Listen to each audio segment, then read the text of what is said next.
It is so exciting when your baby or toddler starts to talk. Our natural instinct as parents is to encourage our child to do it more. So what do? We ask them lots of questions and tell them, say this, as we dangle an object in front of them. But are these the things we really should be doing to encourage our child to talk more? In today's video, I'm sharing some common mistakes you may be making when teaching your child how to talk. And some of them will probably surprise you. So if you want to know what they are and what you can do to support your child's language development in the best possible way, then don't go anywhere.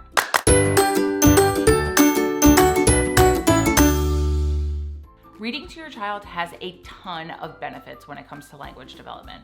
So this is one area where you definitely don't want to skimp on. Reading exposes your child to different aspects of language, such as vocabulary words, how to build sentences, and prosody, which is how our voice changes in pitch as you talk. Try to read to your child at least once a day, and even more if possible. A great way to do this is to incorporate reading into your bedtime routine or any other routine throughout the day. So for example, I try and read to my son at his snack time every day and also before he goes to bed. You can also keep books in different rooms of your home so they're easily accessible for you to read to your child. I have a whole video on teaching your baby or toddler early literacy skills, so there are a ton of reading tips in there. I will leave a link to that down in the description box below so you can go ahead and check that out after this. Let's face it, little kids are super cute when they start talking. They say things in their own way and their baby talk is pretty adorable. However, you as an adult talking to your child in baby talk is not very beneficial to them. Let me explain. When your child was a newborn or an infant, you probably spoke to them in what's called motherese or parentese. So these are terms for that high-pitched tone where you speak slowly and stretch out your words and use a lot of repetition. This is thought to be extremely beneficial to young babies. But once your baby gets talking, it's not so beneficial anymore, and it actually can have the opposite effect. Children are sponges who soak up everything they see and hear, so it's really important to serve as a model for how to speak. Talk to your child like you would to an adult. You can still talk in a little more of an exaggerated voice to hold their attention, but try to avoid baby talk. So by this, I mean using words specific to your child's vocabulary. Like if they say, I want my cuppy, you can say, okay, here is your cup. You don't have to outright correct them. You just serving as that model, calling the cup by its correct name, will teach them to drop that baby talk in no time. Do not underestimate the power of talking all day in your child's presence. A lot of times we may find that we go through our days with our children with us, but we don't expose them to extra language that can be really beneficial for them. This can be overlooked as we're all so busy just trying to get through the day sometimes, right? You can actually train yourself to talk to your child more throughout your day. So what exactly should you be talking about? Everything. Talk about everything you're doing while you're doing it. This is called narrating, and it's extremely beneficial to your child's language development. It's never too early to start this either. You can narrate your whole day when you're with your baby. For example, if you're going to wash the dishes, you can position your baby where he or she can see and hear you. Start by saying something like, I'm going to wash the dishes now. I'm putting the soap on this sponge. Ooh, I see bubbles. Let's rinse them off with water. I'm not going to lie, this is a little bit of a tough habit to get into, and it may even make you feel kind of silly when you do it, but trust me, the benefits are amazing. Bottom line, talk, talk, talk, talk, talk. When your child starts to talk, they will use one word to convey a whole sentence or thought. This is what is referred to as holophrastic speech.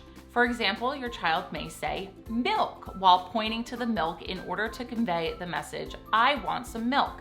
As they get older, they will move to what's called telegraphic speech, or putting 2 or 3 words together to convey a larger idea. An example would be, Mommy, up, as they hold their arms up in front of you, signaling, Mommy, please pick me up. A lot of times we get so good at anticipating what our children want by these 1 or 2 word phrases that we don't take the time to do what's called recast or extend their speech. Recasting is taking what your child says and repeating it in a more complex way. So take the first example where your child says, milk. You can respond to your child, I want milk, please. Mommy's? You wanna eat mommy's food?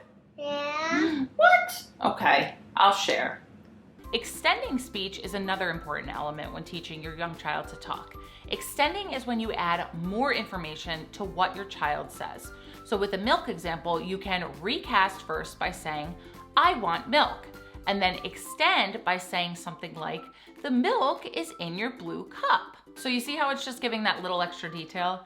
Again, these strategies might not seem super impactful, but implementing these is how your child's brain will learn language. By the way, if you're new to The Innovative Mama, I'm Jess. I am a mom of 2 little boys, and I have a master's degree in education specializing in early childhood education and development. It's my mission to help families get their children off to the best possible start. So be sure to subscribe for more helpful parenting and early childhood videos to help you along on your parenting journey. So your child started talking. As we discussed, this is a super exciting time for us as parents, right? So what do? We hold up objects and pictures and excitedly ask, "What's this? What's this? What's this?" We just want to hear them talk. Unfortunately, asking too many questions can have the opposite effect on our little talkers. Repeatedly questioning your child can put too much pressure on little brains who are just getting used to speaking, which can cause them to freeze up and actually not talk. Instead, try to get your child to talk in more natural situations, like when playing together or sitting down at meal times. Instead of asking, "What's this?" you can point to the object and label it, saying, "Ball." Your child may repeat you after you say the word. That's a sandwich. Sandwich. Yeah, sandwich. You can also comment about what you're seeing them do and try and extend that as well. Again, this keeps the conversation natural for your child and takes the pressure off of them. When it is time to ask a question, a big mistake parents make is not using wait time. When your child is just starting to talk, there is a lot going on in that little brain. Your child is trying to process what you just asked, they're formulating an idea, thinking of an answer, and trying to determine how to get that thought to come out of their mouth in order to communicate with you. It's a lot for them. Resist the urge to ask the question again or give an answer for them. Give them wait time, which is simply waiting a few seconds to allow them to process the information and come up with a response. Okay, what color plate do you want? Blue. Blue? Okay. How about fork? Blue. Yellow fork. Yellow fork? Okay. Obviously, when your child starts talking, they're not going to say everything the right way. Our first instinct when we're teaching our child to talk is to want to correct them, but correcting them too much can actually hinder their speech and cause them to not feel so good about the way that they're communicating. Instead, use that recasting strategy we discussed before. If your child says something like, "I goed outside," you can say, "Yes, you went outside." You can put the emphasis on whatever corrections you make. This way, you're modeling the correct way to say the phrase while affirming that you understand what they said. Again, they will pick up the correct way to speak over time. And these are carrots. Yes. This is a carrot. I love to eat it. You love to eat them? No. Then, or yucky. You don't like carrots? No. They are yucky? Okay, so this next mistake is using flashcards. But I'm gonna go ahead and argue with this one because I believe it is the way that flashcards are used when it comes to language development that matters. Sitting in front of your child, showing them pictures on flashcards and having them say the word isn't the best strategy for learning how to talk. Depending on the age of your child, they might not even understand that that cup on a flashcard is the same as a cup in real life. Instead, it's usually more beneficial to use real life objects. However, there are some flashcard activities that I believe can come in handy when helping your child develop language skills. One exercise I used to do with my son was I would show him the flashcard and describe it or talk about it more. Instead of just showing him a card and saying apple, I would say, "Ooh, look at this shiny red apple." I would demonstrate using words to form a sentence about an object in order to describe it. If you do choose to incorporate some activities with flashcards, I would definitely recommend grabbing these touch and feel flashcards. They make it so much more fun and hands-on for your child to work with.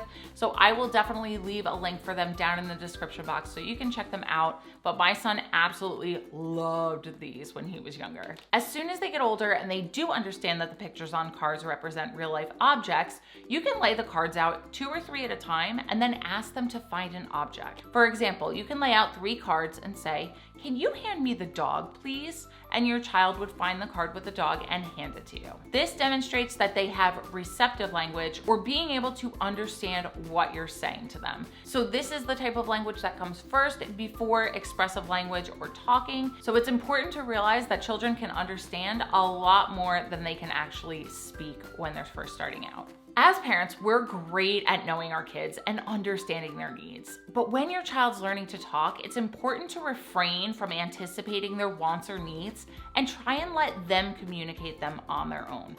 So say your child's giving you signs that they're hungry. If you just go get them a snack without them even asking, you're missing out on some wonderful opportunities for communication and language development. Instead, depending on where they are in their language journey, have them ask or gesture that they would like a snack. Then you can use those recasting and extending strategies to help them strengthen those language skills even more. If you found this video helpful, then please give it a like and hit that subscribe button before you go for more parenting and child development tips. As always, thank you guys so much for watching, and I'll see you in the next video.